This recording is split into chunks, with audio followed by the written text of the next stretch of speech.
जो पहले कल्पना की बात थी आज हकीकत बन रही है। देशवासियों, हमारे देश के पशुधन को बचाने के हमें कोविड की वैक्सीन मुफ्त में मिली, वो तो याद है, लेकिन हम पशुधन के लिए भी अब तक 125 डोज मुफ्त में पशुओं को लगा चुके हैं। फूट एंड माउथ डिसीज से मुक्ति पाने के लिए, जो हमारा यहाँ उत्तर भारत में उसे खुरपका मुंहपका बीमारी कहते हैं, उसे बचाने के लिए 125 करोड़ डोज हम लगा चुके हैं और मुफ्त में लगा चुके हैं। हम खेती के मामले में देश के वो जिले जहां के किसान औरों से पीछे रह गए, किसी न किसी कारण से 100 जिले ऐसे हैं जहां अपेक्षाकृत कम खेती है, और इसलिए हमने 100 जिले आइडेंटिफाई किए हैं पूरे देश में से, और वहां के किसानों को एम्पावर करना, किसानों को शक्ति देना, किसानों को मदद करने का एक अभियान चलाया है। और इसके लिए पीएम धन धान्य कृषि योजना का आरंभ किया है। पीएम धन धान्य कृषि योजना वो देश के 100 जिले जहां थोड़ी सी भी मदद कर देंगे तो वहां का किसान भी भारत के अन्य किसानों की बराबरी कर देगा। मेरे प्यारे देशवासियों, भारत के किसान, भारत के पशुपालक, भारत के मछुआरे, ये हमारी सबसे बड़ी प्राथमिकता है। भारत के किसान, भारत के मछुआरे, भारत के पशुपालक, उनसे जुड़ी किसी भी अहितकारी नीति के आगे मोदी दीवार बन के खड़ा है।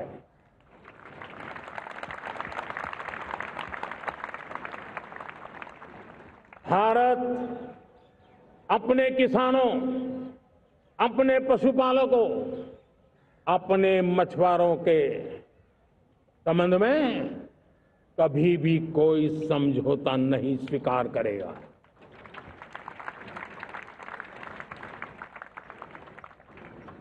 प्यारे देशवासियों, गरीबी क्या होती है मुझे किताबों में पढ़ना नहीं पड़ा है, मैं जानता हूं। सरकार में भी रहा हूं और इसलिए मेरी कोशिश रही है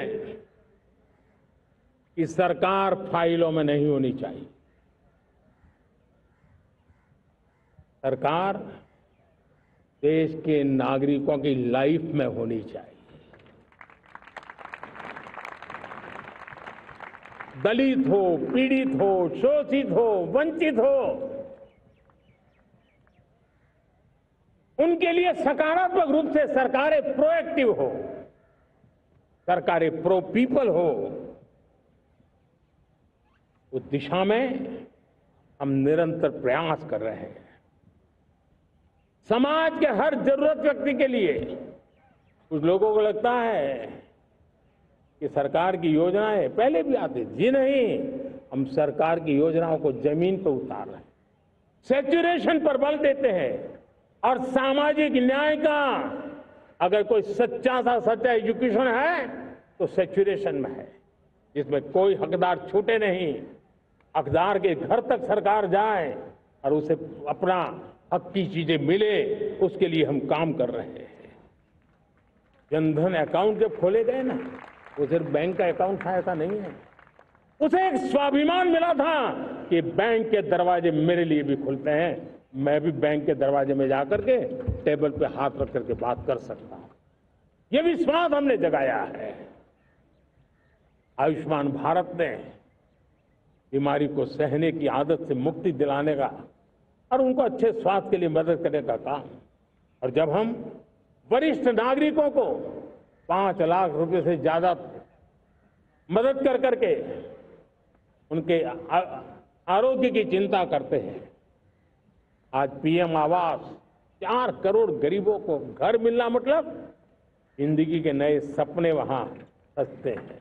वो सिर्फ 4 दीवारें नहीं है दोस्तों।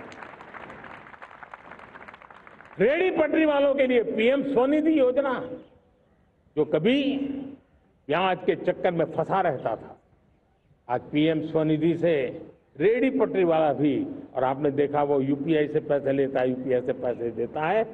ये बदलाव आखिरी व्यक्ति तक चिंता, लोगों की लाइफ में सरकार होनी चाहिए। उसी के कारण ये जमीन से जुड़ी योजनाएं बनती हैं, और जमीन से जुड़ी योजनाएं जमीन पर उतरती हैं, और जमीन से उतरी हुई योजनाएं जीवन में बदलाव लाने का एक सशक्त माध्यम बन जाती हैं। एक समय था, गरीब हो, पीड़ित हो, आदिवासी, वंचित हो, दिव्यांग हो, हमारी विधवा माताएं बहनें हो, अपने हक के लिए दर दर भटकते रहते थे। सरकारी दफ्तरों में चक्कर लगाते लगाते जिंदगी पूरी हो जाती। आज सरकार आपके दरवाजे पर आती है, सैचुरेशन के अप्रोच को लेकर के आती है। करोड़ों लाभार्थियों को सरकारी योजनाओं का लाभ मिल रहा है। डायरेक्ट बेनिफिट ट्रांसफर एक बहुत बड़ा क्रांतिकारी काम हुआ है। साथियों, गरीबी हटाओ के नारे देश ने बहुत सुने हैं, लाल किले से भी सुने, और देश सुन सुन करके थक गया था, और देश ने मान लिया था कि गरीबी हट नहीं सकती है।